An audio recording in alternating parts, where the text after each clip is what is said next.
예수님께서 이제 제자를 부르셨지요. 이게 앞부분을 보면 예수님께서 제자를 부르셨습니다. 그리고 이제 예수님께서는 사역을 이제 본격적으로 시작하십니다. 근데 이 마가복음에서 이제 첫 번째 소개하는 이 동네가 오늘 말씀을 보니까 가버나움이라는 동네입니다.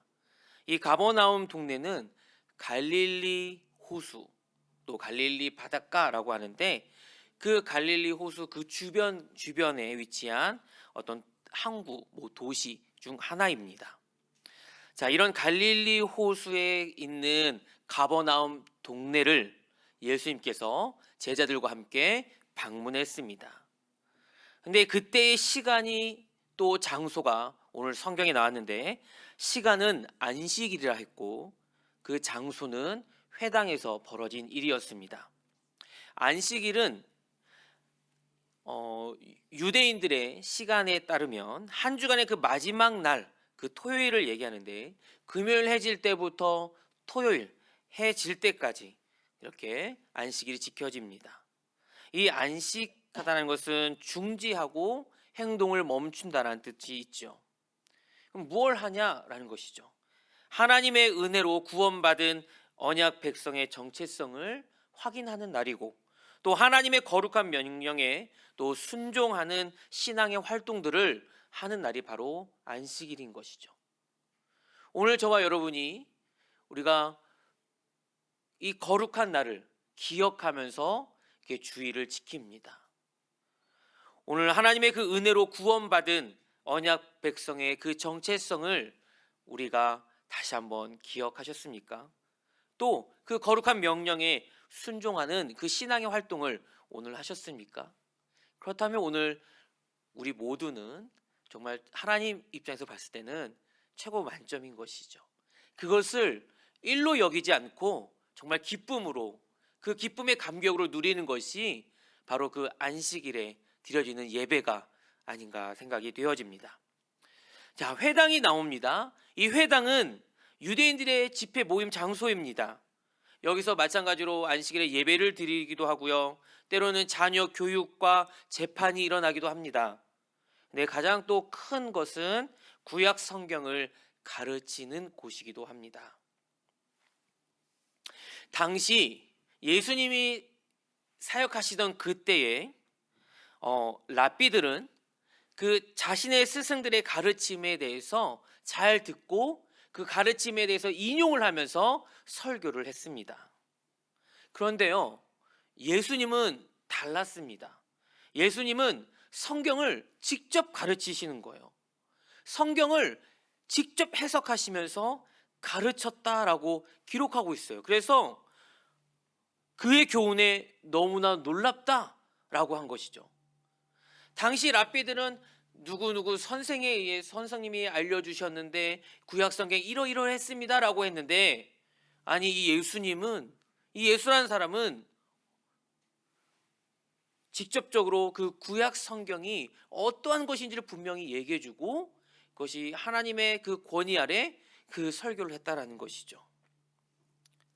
우리가 히브리서 3장 5절과 6절을 우리 한번 잠깐 보도록 하겠습니다. 제가 5절을 읽을 테니 우리 성도님들이 6절을 읽어주시기 바랍니다. 또한 모세는 장래에 말할 것을 증언하기 위하여 하나님의 온 집에서 종으로서 신실하였고,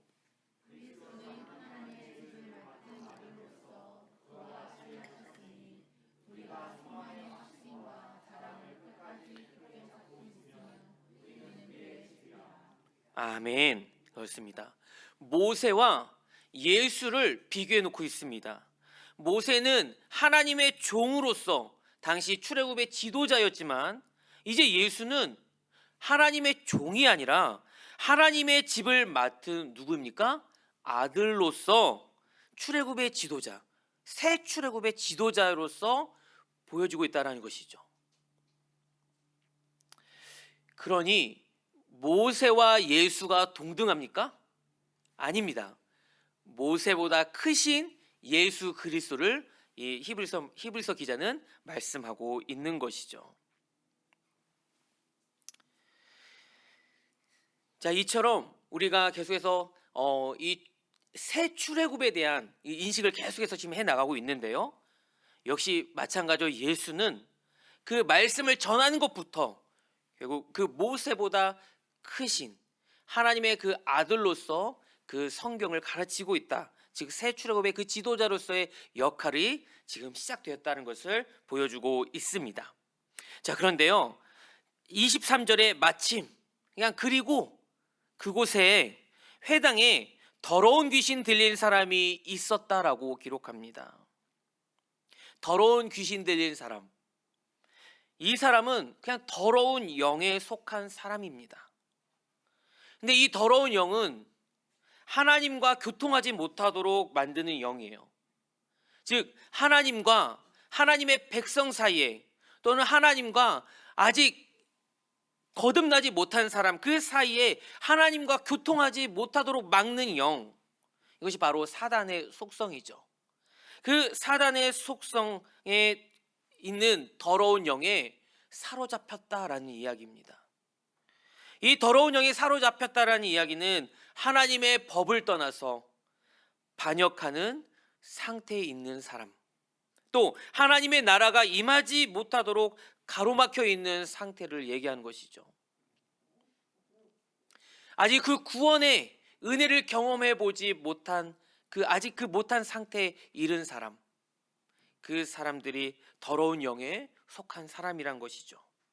그렇기 때문에 이 귀신을 쫓아낸다는 이 예수님의 이 사역은 바로 더러운 귀신은 또 더러운 그 귀신의 영역이 떠나가고 하나님의 거룩한 통치가 시작되었음을 알리는 신호입니다.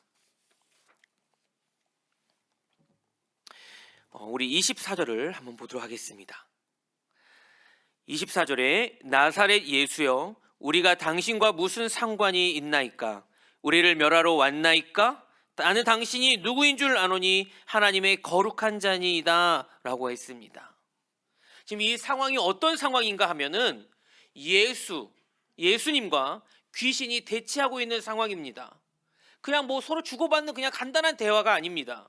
아주 서로 맞서고 있는 것이고 어떻게 보면 영적 전쟁입니다. 싸움입니다. 귀신이 먼저 얘기를 하죠. 나사렛 예수요. 어떻게 보면 정확합니다. 그런데 이 예수의 출신이 지금 밝혀지는데 예수님의 출신 나사렛. 그런데 이 나사렛이라는 이 지역은 유대인들에게 있어서 아주 경멸받았던 그런 지역입니다. 그럼 결론은 무엇입니까? 예수의 그 권세를 아주 깎아내리기 위한 의도였다라는 거예요. 나사렛 예수. 그러면서 우리가 당신과 무슨 상관이 있나이까? 라고 하는데요.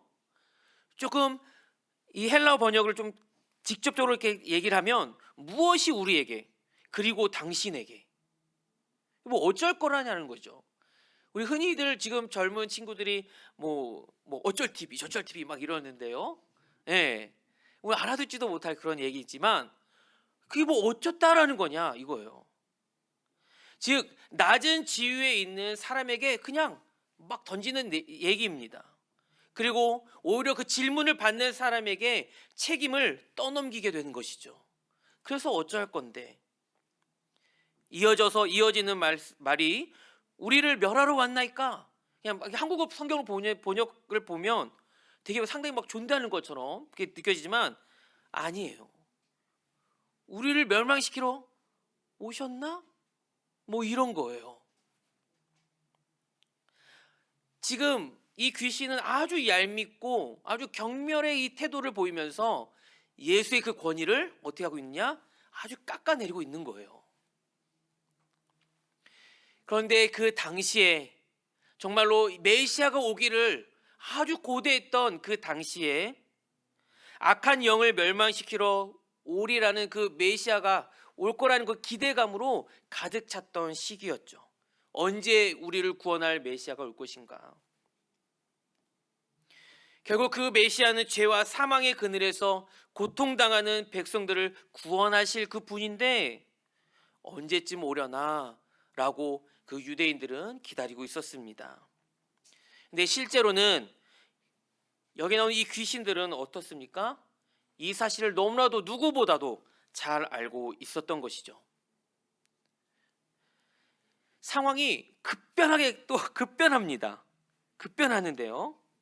24절에 처음에는 나사렛 예수라고 부르면서 예수님을 어떻게든 막 제압해 보려고 했지만 그 후에 예수가 하나님의 거룩한 자임을 고백하면서 예수님의 권세에 굴복하는 모습이 그 다음에 이어집니다.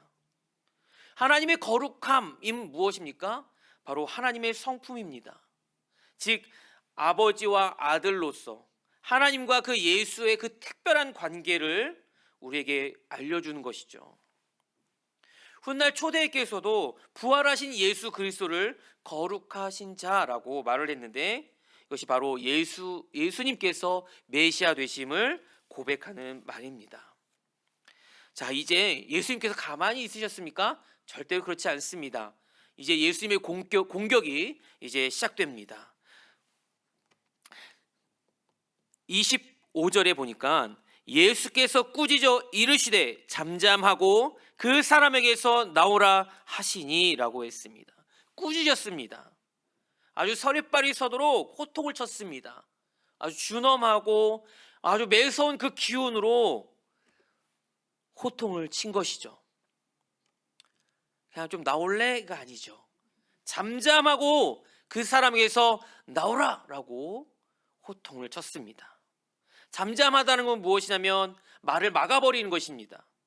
아주 재갈을 물려버린다라는 것이죠. 예수님은 신적, 즉 하나님의 아들의 그 권위를 가지고 귀신의 권세를 제압하고 있으신 겁니다. 사단에게 종로를 다는 인간을 해방시키기 위해서 오셨고, 또 이전에 애굽은 출애굽했던 사람들은 어떻습니까? 애굽에서 종로를 다는 인간을 해방시켰죠. 누가요? 모세가. 이 모세 때의 그 출애굽이 다시 하여금 예수 그리스도를 통해서 정말 진정으로 새 출애굽이 이어진다라는 것을 또 오늘 보여줍니다. 여러분, 예수님께서 이 땅에 오신 이유가 무엇인가? 바로 신적 권세, 아버지 하나님의 그 능력으로 하나님의 성품과 그 반대되는 모든 더러운 영을 멸하시기 위해서 이 땅에 거룩하신 하나님의 나라를 이루고자 이 땅에 오신 줄 믿습니다. 이것이 바로 예수님의 승리입니다. 예수님께서는 우리에게 승리를 보여주려고 이 땅에 오셨습니다. 우리의 눈에 보이기에는 십자가에 못 박혀 죽으셨으니 이거 실패한 것 아닌가라고 보여질 수도 있겠지만 진정으로 예수를 믿는 사람들에게는 승리의 날인 줄 믿습니다. 여러분, 귀신보다 더 강하신 예수 그리스도의 그 능력 앞에서 아무리 귀신이 저항해 보려고 해도 아주 무기력하게 멸절당할 수밖에 없던 것이죠. 여러분, 출애굽 때 홍해를 건넌 사건, 그때에 이집트의 신들을 다 무력화시키고 홍해 앞에 섰고, 그 홍해 앞에 섰을 때 하나님께서 홍해를 가르시고 건너게 하신 그 사건, 그러면서도 그 홍해 안에 이집트 군대들 다 멸절시킨 그 사건의 예수 그리스도가 오심으로 그 모든 것이 온전하게 이루어지는 것을 볼 수가 있는 것입니다. 이를 지켜보는 사람들의 반응이 있습니다. 이는 어찌미냐? 이거 도대체 뭐냐? 즉 예수님의 정체에 대한 질문을 던지고 있는 것입니다. 도대체 예수가 누구길래?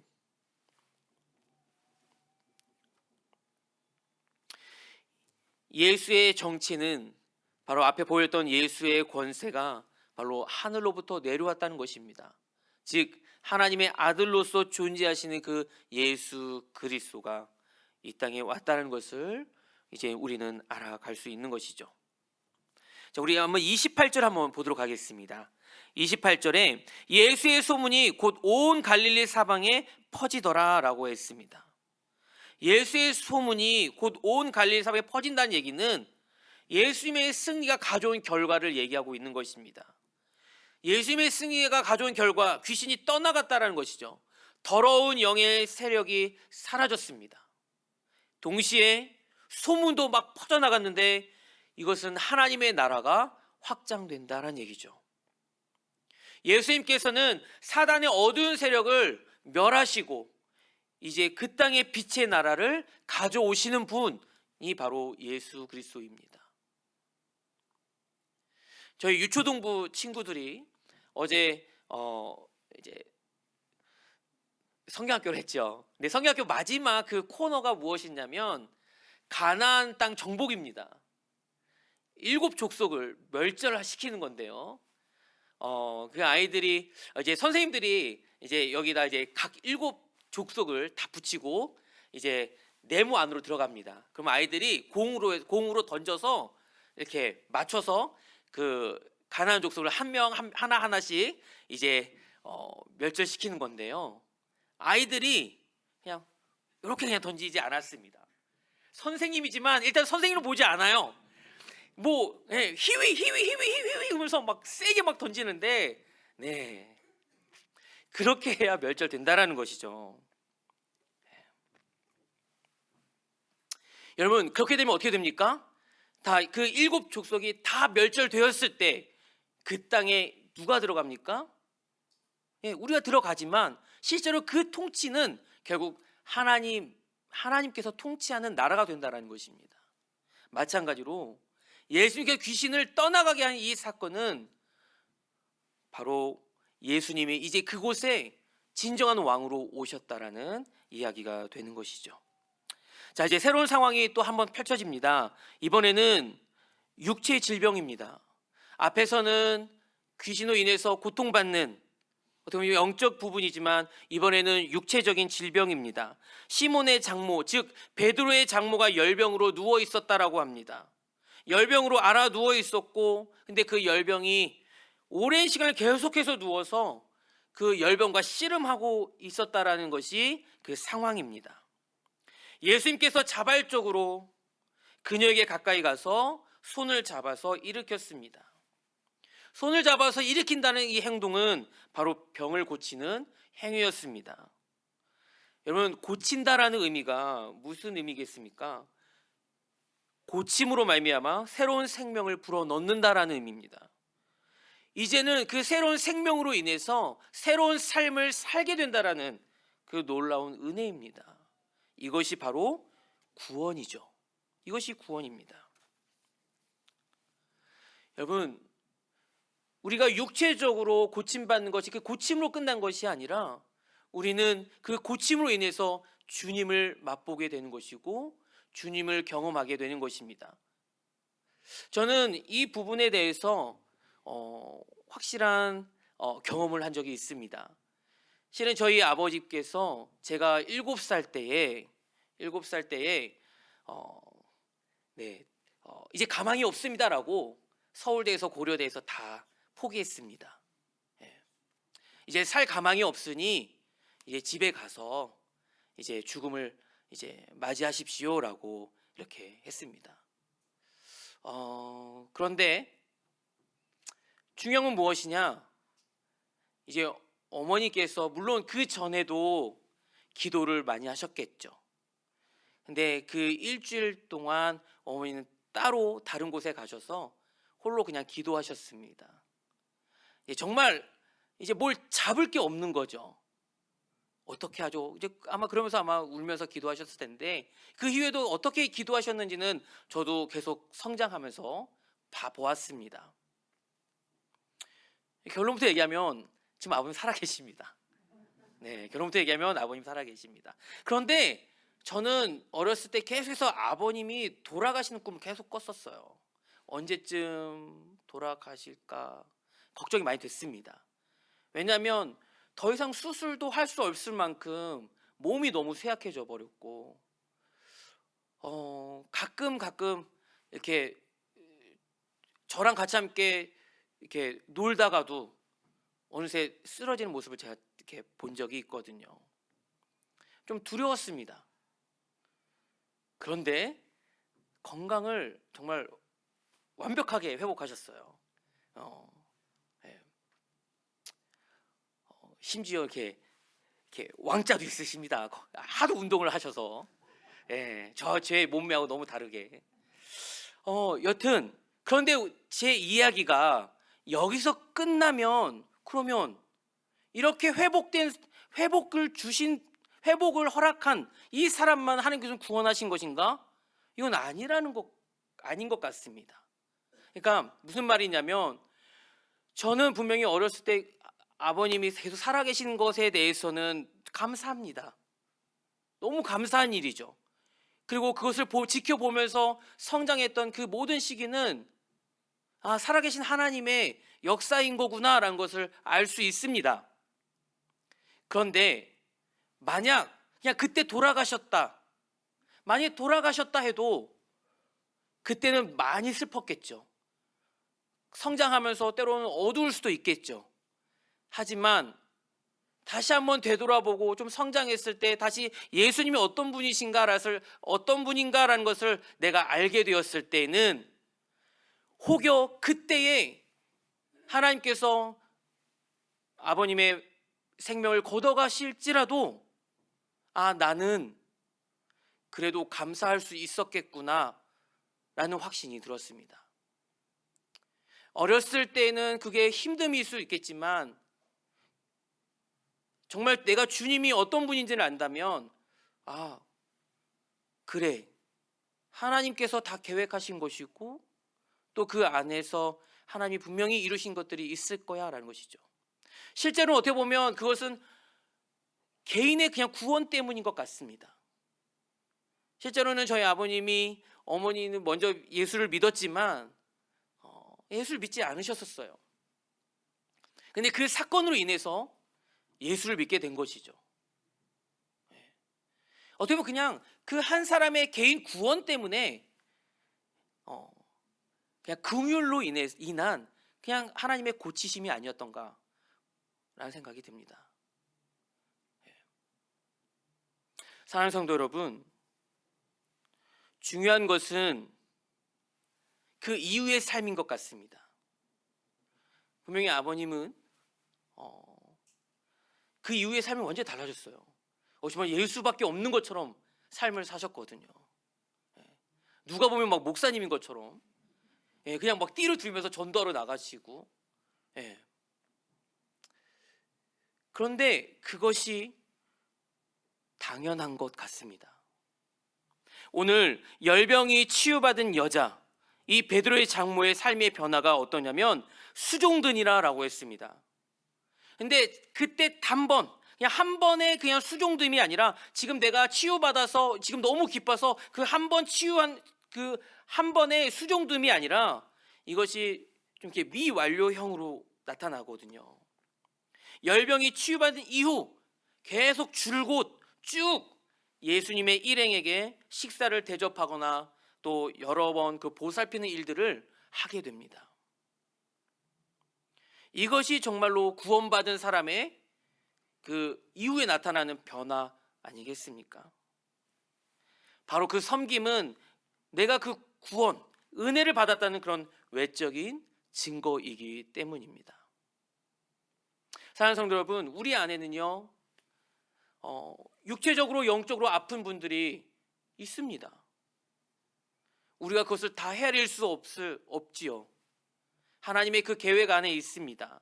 그래서 중요한 건 무엇이냐면, 육체적으로 나았지 못했다가 중요한 것이 아니라, 하나님의 그 구원은 단순히 우리의 육체 이걸로 끝난다는 것이 아니죠. 영원한 구원에 이르게 하는 그 놀라운 그 은총이 이어진다라는 것입니다. 여러분, 중요한 것은 우리가 늘 예수님 앞에 나아오는 것입니다. 예수의 이름을 부르고 예수 이름을 늘 외쳐야 한다는 것이죠.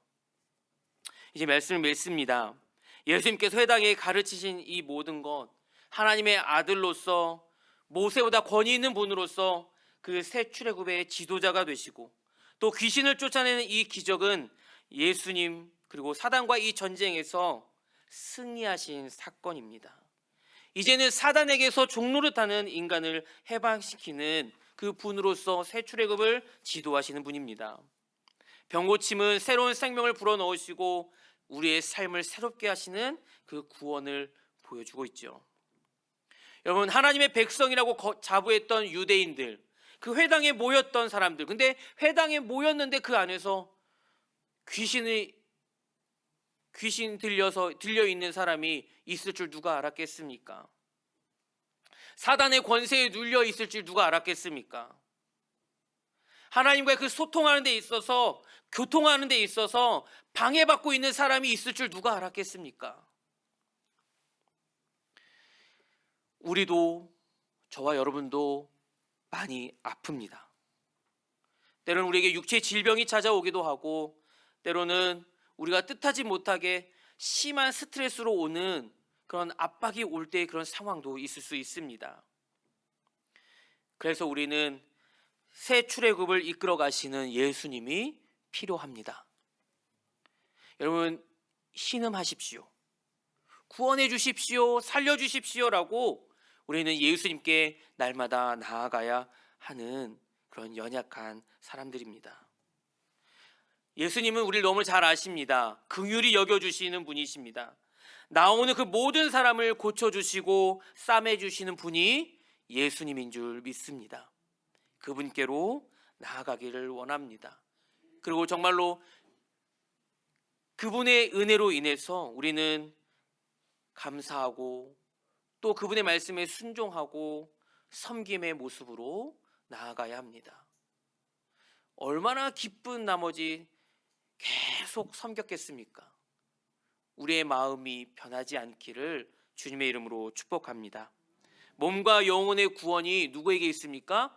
하나님에게 있습니다. 그 주권은 하나님에게 있습니다. 하나님에게 속해 있고 예수 안에서 그 구원이 실행이 됩니다. 그러니 오늘도 예수께로 나아가는 저와 여러분이 되기를 주님의 이름으로 축복합니다.